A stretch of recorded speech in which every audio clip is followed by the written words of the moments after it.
নমস্কার। আজকে আপনারা প্রত্যেকে দেখেছেন যে সারাদিন ব্যাপী ছাত্র সমাজের বেগ ধরে এই ভারতীয় জনতা পার্টি এবং তাদের কিছু পলিটিক্যাল ফ্রিঞ্জ এলিমেন্ট, তাদের কিছু শাখা সংগঠন, তারা শান্ত বাংলাকে অশান্ত করার চেষ্টা করেছে। And they have try to cause severe breach in law and order of the state. আমি এইটুকু নিশ্চিত যে আজকের এই আন্দোলনে বিজেপির ছোট থেকে বড় নেতা সবাই ছিল, শুধুমাত্র ছাত্ররা ছিল না। And they have continuously try to instigate and provoke the police administration. তাদের ওপর পাথর ছুঁড়ে, তাদের ওপর চড়াও হয়ে, কিন্তু পুলিশ অত্যন্ত ঠান্ডা মাথায় আজকের গোটা সিচুয়েশনটাকে হ্যান্ডেল করেছে। আগামীকাল এই বিজেপি তারা they are not satisfied with today, এবং তারা আবার একটা বন্ধ ডেকেছে। দেখুন, যে কোনো আন্দোলনের একটা গরিমা হয়। আজকে মমতা বন্দ্যোপাধ্যায় নিজে আন্দোলন থেকে উঠে এসেছেন।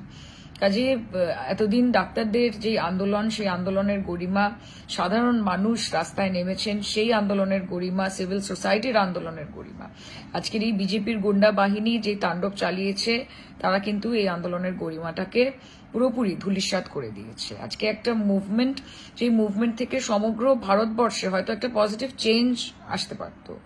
আমি হোপফুল যে আগামী দিনে সেই চেঞ্জ আসবেও। কিন্তু এই গুন্ডা বাহিনী, এই হুলিগানরা এবং এই ভারতীয় জনতা পার্টি, তারা একটা মুভমেন্টকে পলিটিক্যালি হাইজ্যাক করে নোংরা রাজনীতি করছে, এবং এই বন্ধ হচ্ছে তারই আরেকটি নমুনা।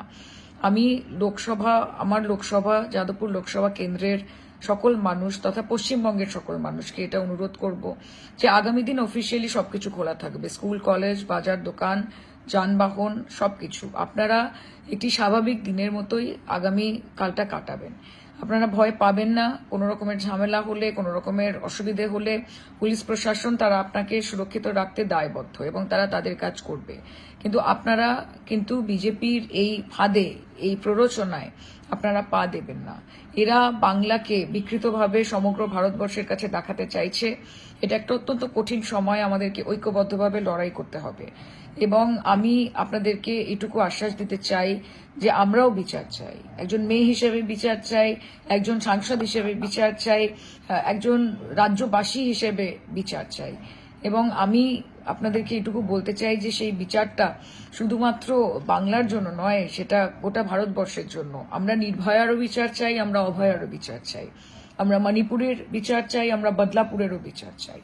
আমরা উন্নাও, হাথরাস থেকে শুরু করে আজকে হরিয়ানা, মধ্যপ্রদেশ, আসাম, এরকম রাজ্যে যে একের পর এক মহিলাদের ওপর অত্যাচারের ঘটনা ঘটে চলেছে, তার বিচার চাই।